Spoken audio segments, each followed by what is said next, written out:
Vous écoutez Europe 1, il est 9h30.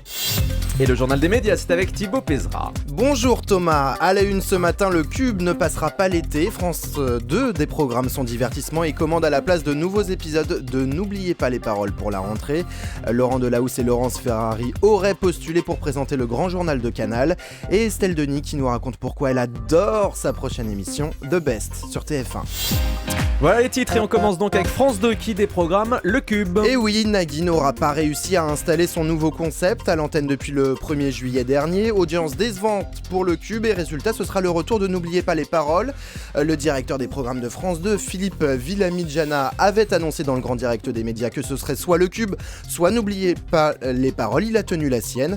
France 2 a déjà commandé de nouveaux épisodes de ce karaoké télévisé. Les premiers tournages sont prévus à la fin du mois d'août. Et on va préciser que les audiences de France 2 en access prime time sont en ce moment très faibles depuis l'arrêt du Tour de France. Hier, à partir de 16h, France 2 n'est qu'à 4% de part de marché avec des séries. Et on va suivre évidemment attentivement l'évolution de l'audience de ces jeux de l'été avec ou sans Joker et le Cube de Nagui. Laurent Delahousse cherche visiblement une porte de sortie. S'ennuie-t-il tant que ça au journal du week-end de France 2, Laurent Delahousse? Il aurait en tout cas postulé pour animer le grand journal de Canal et C'est à vous de France 5. Information de nos confrères de Télé Loisirs. Télé 2 semaines. Télé 2 semaines. Et c'est finalement Antoine Decaune qui lui a été préféré par Canal et Anne-Sophie Lapix par France 5. Et le grand journal fait décidément des envieux puisque Laurence Ferrari aurait également postulé. Du côté des chroniqueurs, la liste des recalés est également longue. Morad, l'animateur de radio, vous vous en souvenez Thomas ? Oui, il avait même fait un petit peu de télé sur Canal+, vous êtes à le l'époque. seul à vous en souvenir. Il y avait également Ariel Wiesman, Mustapha El Atrassi, Stéphanie Renouvin ou encore Alexis Trégaro.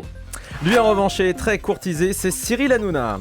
Très courtisé Cyril Hanouna, et notamment par M6. La chaîne lui aurait fait une offre très alléchante au printemps dernier pour reprendre son émission Touche pas à mon poste. Info sortie par Télé 2 semaines, si je ne me trompe pas.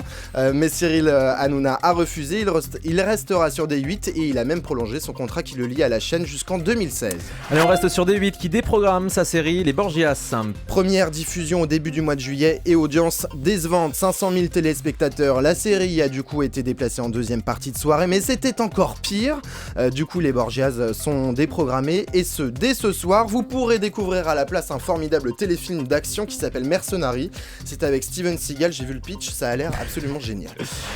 GG de Koh-Lanta contre-attaque. Ah, ce bon vieux GG qu'on a découvert dans Koh-Lanta et qu'on a vu en slip de bain dans Splash, il en a ras-le-bol.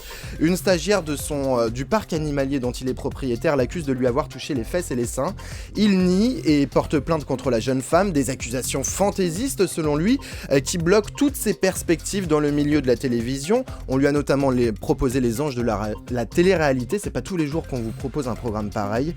Gérard Dumont, c'est son nom, a tout de même été mis en examen en mars dernier. Ouais, c'est une histoire sérieuse. Les téléspectateurs de France 2 diront au revoir à l'émission Les mots de minuit le 21 août prochain. Et c'est une émission culturelle exceptionnelle que proposera ce soir-là la chaîne. De nombreux invités et un changement de nom pour cette dernière, ça s'appellera Chemin de Traverse.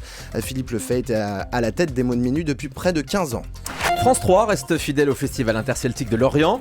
Et on ne manquera pas ça pour rien au monde, Thomas, car on adore la cornemuse, le bignou et les galettes saucisses. Dimanche 4 août, ce sera la grande parade des artistes celtes sur France 3. Il y aura même en primeur un extrait d'un concert de Nolwenn Leroy datant de 2011, rien que ça. Ah, pas sûr d'être devant ma télé du coup. J-3 avant l'événement The Best sur TF1. Estelle Denis adore sa nouvelle émission, le plus grand concours d'artistes jamais réalisé à la télé. On a pu voir quelques images sur le site de TF1.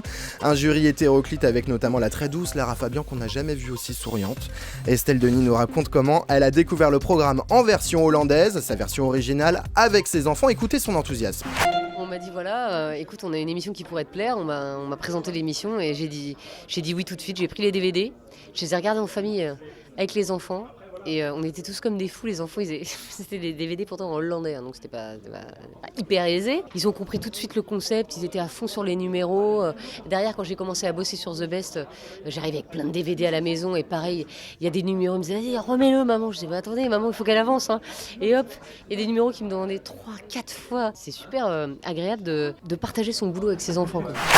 Estelle Denis qui sera avec nous vendredi pour le lancement de The Best sur TF1, elle sera avec nous en direct sur Europe 1. L'UMP propose propose de revenir sur la loi de Nicolas Sarkozy sur l'audiovisuel public. Vous vous souvenez, ça avait fait hurler la gauche à l'époque. Nicolas Sarkozy avait fait voter en 2009 une loi lui permettant de nommer lui-même les dirigeants des chaînes du service public.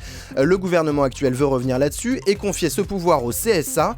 Les députés de droite s'y opposent, mais ils ne proposent pas pour autant de rester sur le système mis en place par Nicolas Sarkozy. Ils proposent plutôt de faire nommer les dirigeants de chaînes du service public par un haut conseil de l'audiovisuel. C'est fou comme on peut changer d'avis en 4 petites années. Et puis l'amour est dans le pré peut même mener à l'hôtel. Très jolie histoire que celle de Sandrine, candidate à l'amour est dans le pré de la saison 2 en 2007.